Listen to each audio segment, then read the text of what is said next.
Derecho Procesal Penal 1, Unidad 3, Medidas cautelares y medidas de protección. Tema 1, medidas cautelares. Soy el profesor Daniel Peña Briceño. Sean todos bienvenidos, estimados estudiantes, a esta clase de Derecho Procesal Penal 1, correspondiente a la clase asincrónica de la semana número 10. En esta oportunidad vamos a continuar con la unidad 3, el tema 1. En la clase anterior, la clase de la semana número 9, abordamos el subtema 1, que son las bases doctrinarias, constitucionales y legales de las medidas cautelares en materia penal. Y abordamos también el subtema 2, objeto y finalidad de las medidas cautelares. Luego comenzamos el subtema 3, las medidas cautelares reales y medidas cautelares personales, pero no lo hemos terminado. Hemos quedado donde corresponde lo que es la caución penal. La caución penal. Y el subtema 4 también lo vamos a abordar en esta clase, que es la prisión preventiva y su excepcionalidad. Antes de continuar, por favor, recuerden que deben buscar lápiz y papel para tomar sus apuntes y anotaciones, o activar un bloc de notas o habilitar un archivo de texto para que tomen tales apuntes. Dicho esto, continuamos. Bien, hemos quedado entonces en la caución penal.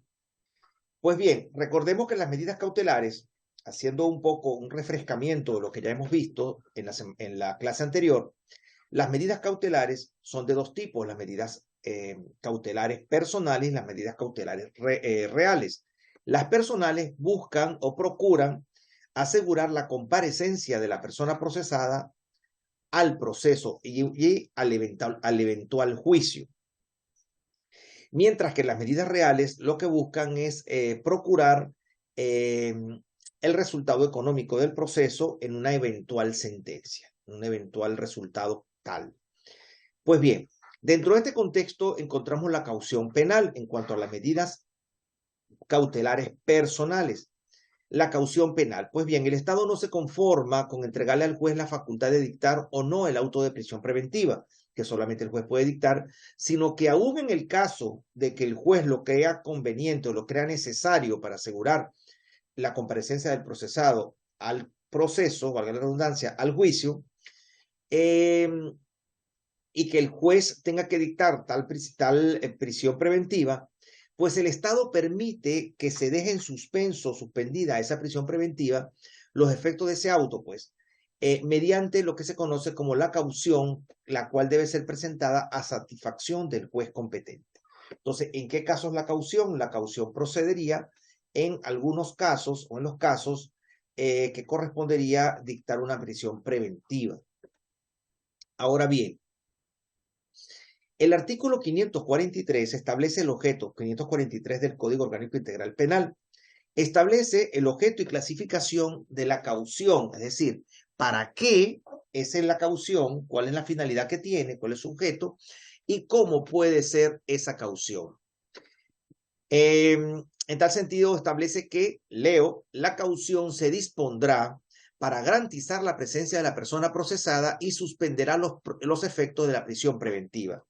Entonces, el objeto de la caución penal es suspender los efectos de la prisión preventiva, pero aún así garantizar que la persona procesada comparecerá al juicio.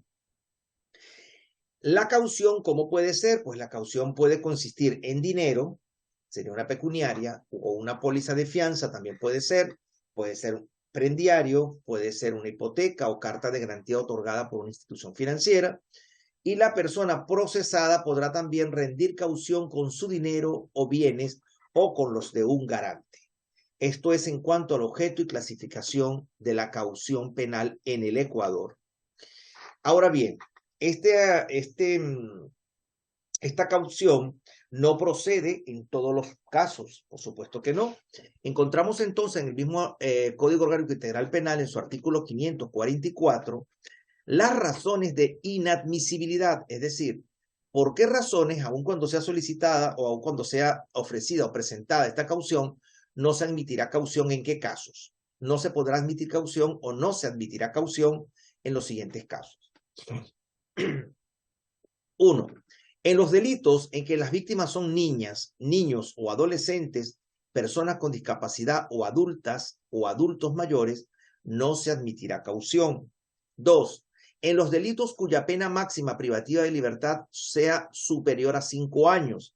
Entonces, fíjese, bien importante, los delitos cuya pena máxima privativa de libertad sea mayor a 5 años, no se podrá presentar caución. Bueno, se podrá presentar, pero no se admitirá, ¿verdad? O sea, no será admitida la caución.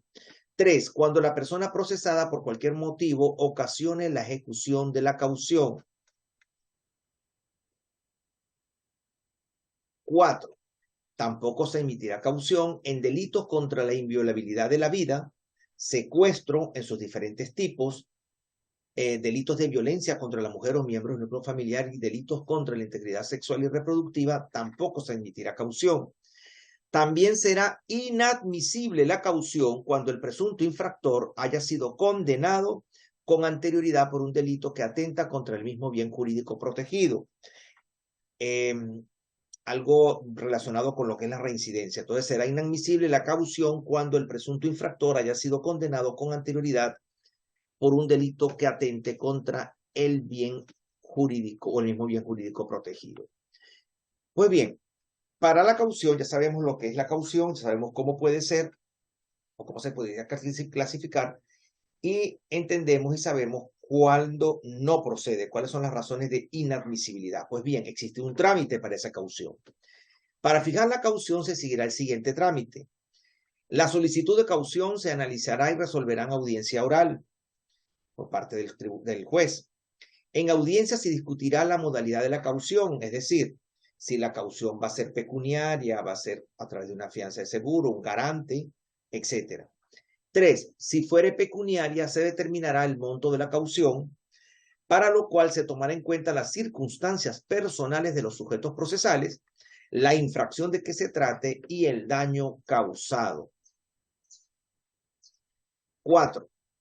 En los casos que se acepte la caución prendaria o hipotecaria, esta última, es decir, la hipotecaria otorgada por escritura pública, se inscribirá en el registro respectivo de manera gratuita. Esto es para evitar que sea enajenado o grabado el bien. 5. La modalidad de la caución o el garante podrá ser sustituido previa autorización del juzgador, manteniendo el mismo monto determinado. 6. El juzgador que admite caución que no reúna los requisitos prescritos en este código responderá civil, administrativa o penalmente según corresponda. Entonces el juez está obligado a cumplir con los requisitos que hemos hablado y con el trámite que hemos hablado. No puede admitir una caución que no reúna los requisitos ya establecidos acá en el Código Orgánico Integral Penal, y de hacerlo tendrá responsabilidad civil, administrativa e incluso penal. Ahora, esta forma de caución, de manera más específica, la conseguimos en el artículo 546 del COIP.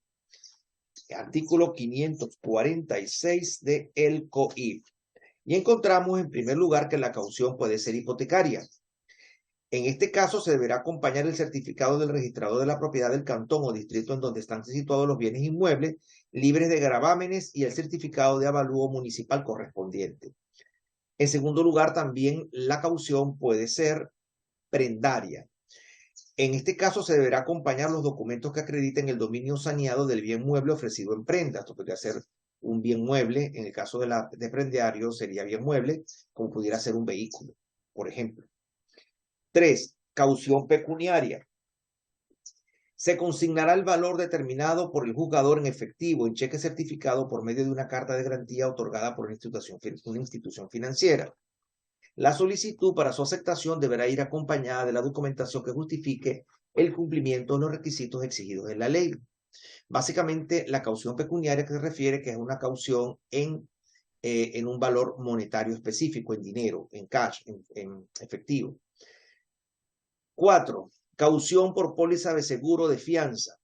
Se entregará en este caso una póliza de seguro de fianza incondicional, irrevocable y de cobro inmediato, emitida por una aseguradora legalmente constituida en el país y que cuente con las autorizaciones respectivas de los órganos correspondientes.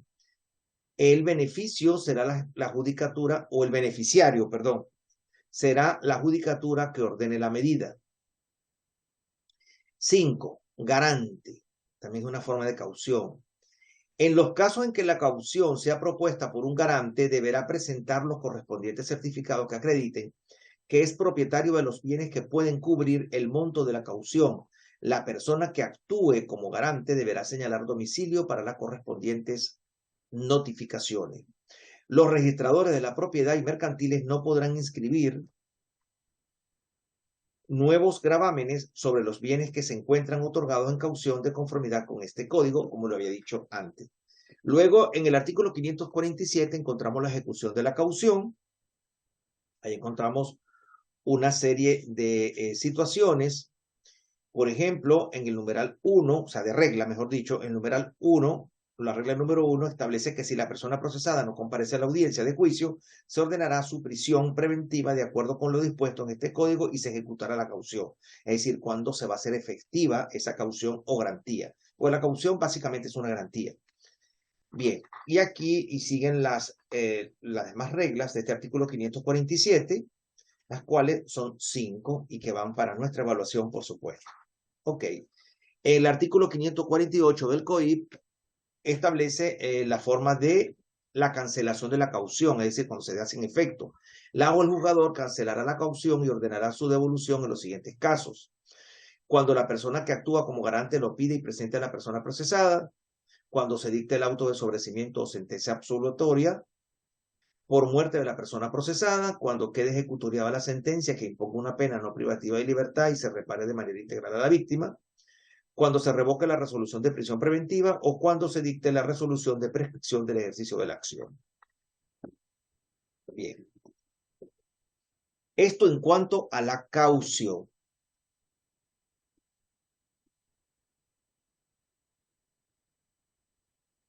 Bueno, acá esta diapositiva está repetida.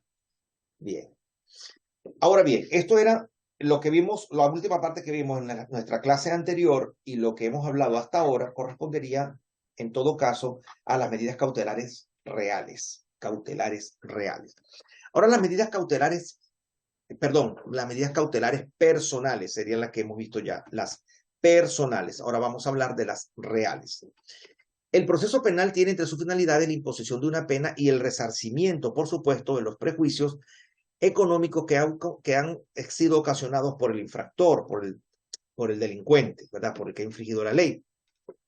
Pues bien, si bien las medidas cautelares personales tienen como fin asegurar el cumplimiento de una posible pena, y antes de ello, por supuesto, la comparecencia en el juicio, las medidas cautelares reales tienen como finalidad asegurar el resultado económico del proceso. Es decir, que estas medidas cautelares reales buscan asegurar los bienes del imputado para garantizar los efectos civiles de la condena, la retribución, etcétera, etcétera. Estos efectos civiles consisten en el pago de las indemnizaciones civiles, costas procesales y la pena pecuniaria si fuese el caso. Esa sería la finalidad de las medidas cautelares reales. Entonces, ¿cuál? Sería asegurar el resultado económico del proceso, como pago de indemnizaciones, costas procesales y pena pecuniaria si fuese el caso. Las medidas cautelares tienen ciertas características, las cautelares reales, así como las reales, así como las personales también las tienen. En primer lugar, son limitaciones del derecho constitucional de la propiedad, porque aquí se afecta el derecho a la propiedad de la persona procesada. Se aplica a los bienes de propiedad del imputado únicamente. Preventiva, al igual como todas las medidas cautelares, reales y personales, pues las reales también son preventivas. Se dicta mientras el proceso está sustanciándose con la finalidad de asegurar la posible indemnización civil o resultados económicos del proceso. Son medidas jurisdiccionales, puesto que emanan del juez competente. Son medidas revocables, recuerden que son medidas cautelares, entonces son revocables, pueden ser modificadas o revocadas. Son inapelables de acuerdo al artículo 653 del Código Orgánico Integral Penal, 653, ubicamos el artículo 653.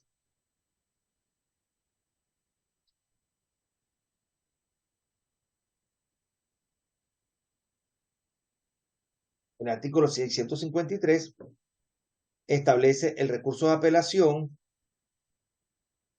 pero en este caso son inapelables.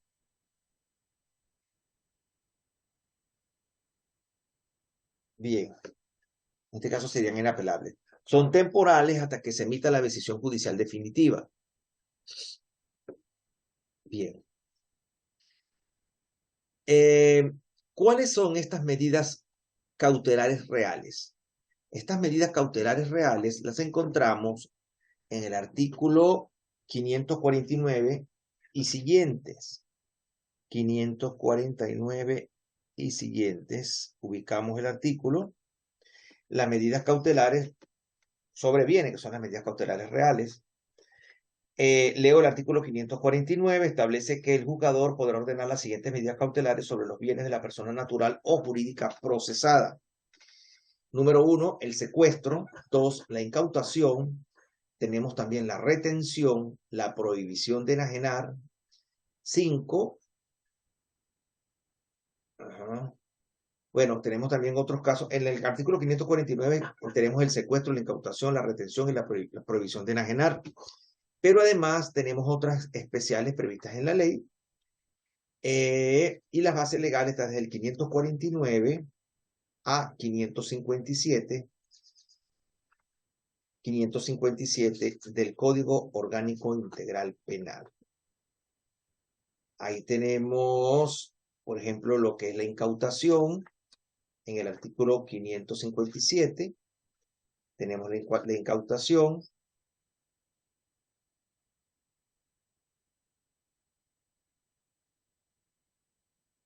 La prohibición de enajenar la tenemos en 556. ¿Ok? Bien, serían las medidas cautelares reales. Recuerde que restringen, de algún modo, restringen los derechos o el derecho a la propiedad de la persona procesada. Bien. Subtema número 4. La prisión preventiva y su excepcionalidad. La prisión preventiva y su excepcionalidad. Bueno, en primer lugar, debemos destacar, recuerden, compañeros, que la prisión preventiva es precisamente una medida cautelar que priva de la libertad y constituye una seguridad para el Estado y la sociedad. Esta prisión preventiva es la medida más gravosa, la medida cautelar más gravosa en materia penal, es decir, es la más grave, la más extrema, puesto que priva a una persona de su libertad, aun cuando esta persona sigue contando con la presunción o sigue siendo beneficiario de la presunción de inocencia. Entonces, en términos técnicos, la prisión preventiva es excepcional, puesto que se le está privando a una persona que se presume, se le está privando de la libertad a una persona que se presume inocente. Recordemos que sigue teniendo la presunción de inocencia hasta que no tenga sentencia ejecutoriada en su contra. Bien, entonces, con esta medida de prisión preventiva, el Estado evita que el infractor prosiga alterando el orden jurídico que el Estado está obligado a mantener. Y para la sociedad asegura la defensa de la sociedad impidiendo nuevos atentados contra los derechos públicos individuales y ratifican la confianza de los individuos y de la comunidad en el ordenamiento jurídico que los protege. Esto es en cuanto a la doctrina. De acuerdo a el doctor Jorge Zavala, la prisión preventiva es un acto procesal de carácter preventivo, provisional y cautelar proveniente del titular del órgano jurisdiccional penal, es decir, del juez, que limita la libertad personal del sujeto pasivo del proceso, porque el sujeto pasivo del proceso es el delincuente, ¿no? Que a su vez es el sujeto activo del delito, ¿se entiende? Cuando al reunirse los presupuestos exigidos por la ley, el juez, de manera objetiva y subjetiva, considera necesario dictarlo con la finalidad de asegurar la realización del derecho, es decir, de eventualmente imponer la pena al infractor y declarar el derecho del ofendido para la indemnización de daños y perjuicios eventualmente. Recuerden que esto es preventivo. que ha sido violentado por el delito. Esto es doctrina, o sea, es pensamiento del doctor Jorge Zavala. Ahora bien, características de la prisión preventiva. Importante. La prisión preventiva, a diferencia de la detención, que es preprocesal, la prisión preventiva es procesal. Es decir, nace dentro del proceso penal y en razón del proceso penal.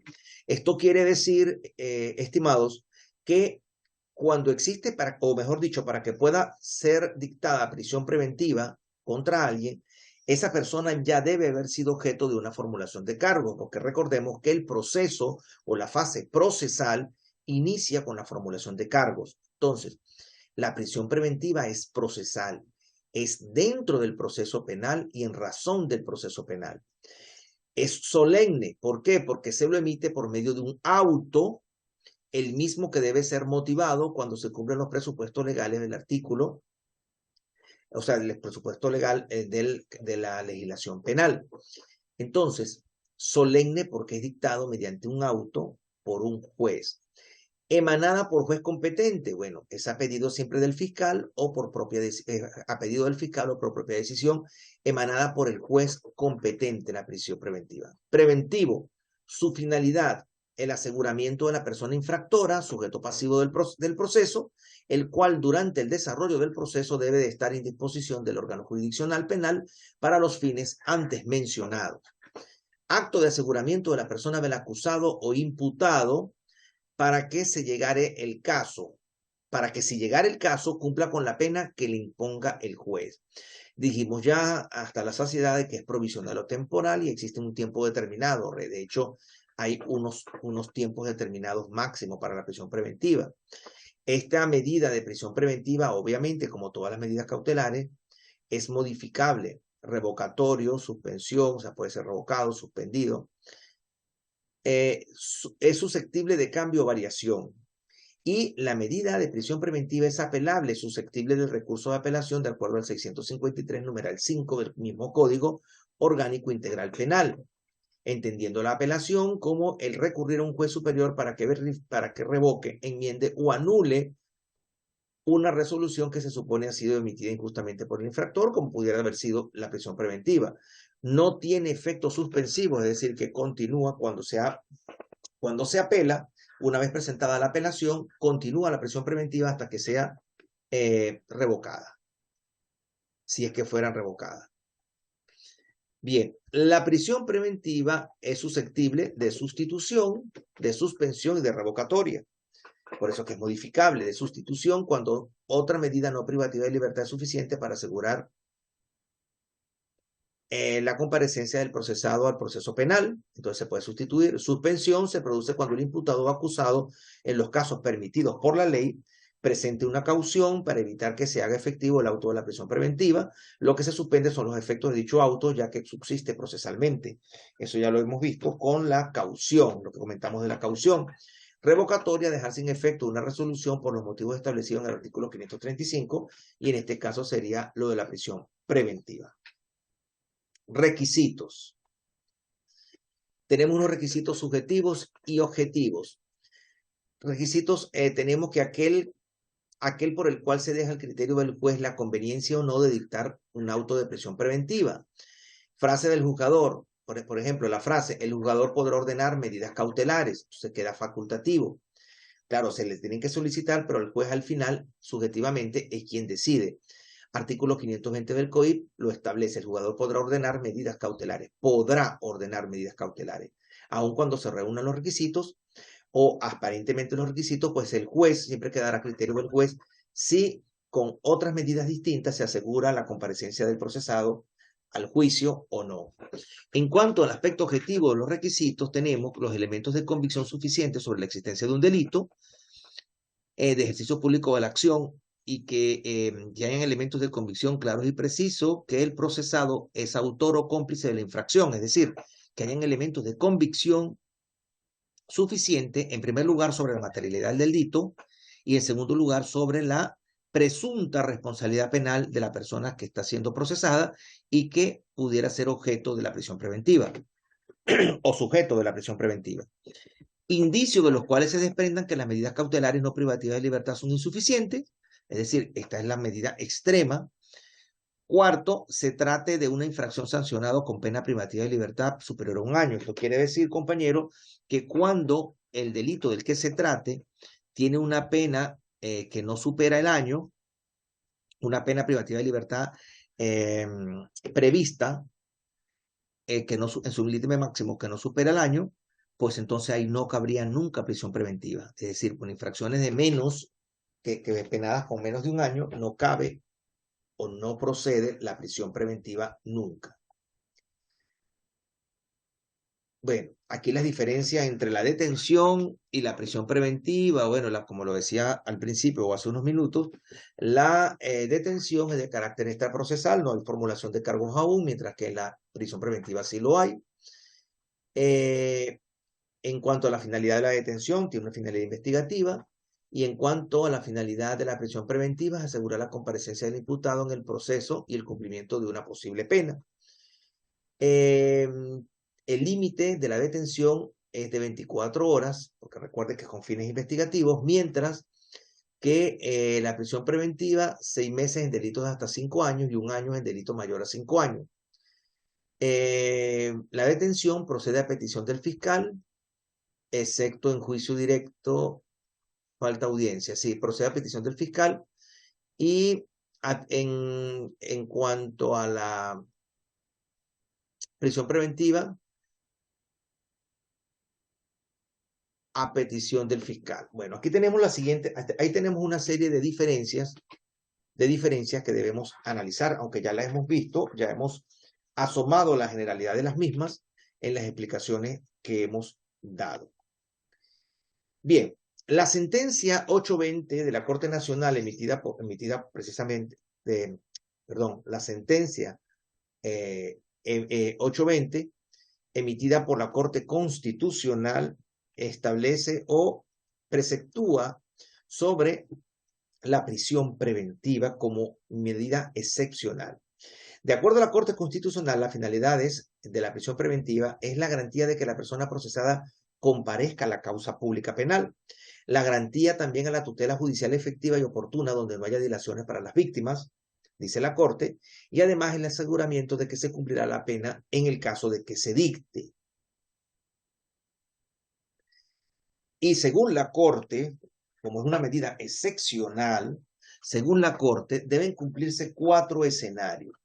Que los fines perseguidos de la prisión preventiva sean válidos, que sea idónea como medida cautelar, que sea necesaria al punto que ninguna otra medida menos gravosa pueda cumplir con la finalidad o que la prisión persigue, y que el proceso amerite ser precautelado a tal punto que es proporcional que se prive de la libertad al procesado.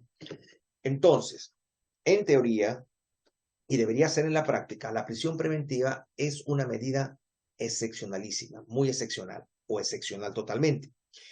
Sería el último recurso que debería utilizarse, el último medio que debería utilizarse para asegurar la comparecencia del sujeto o de la persona procesada al juicio y el cumplimiento de una posible pena. Ahora bien, esto sería el extremo, porque existen otras medidas cautelares personales que pueden ser utilizadas cuando dichas medidas puedan proporcionar esa seguridad de que la persona sí va a someterse al proceso. Bien, estimados compañeros, hemos terminado entonces el tema 1 de la unidad 3. Solo me queda darles gracias por su atención y espero verlos en esta semana número 10 de nuestra clase sincrónica con este tema muy interesante como son las medidas cautelares, tanto las reales como las personales, su finalidad y sus modalidades. Muchas gracias por su atención. Hasta luego.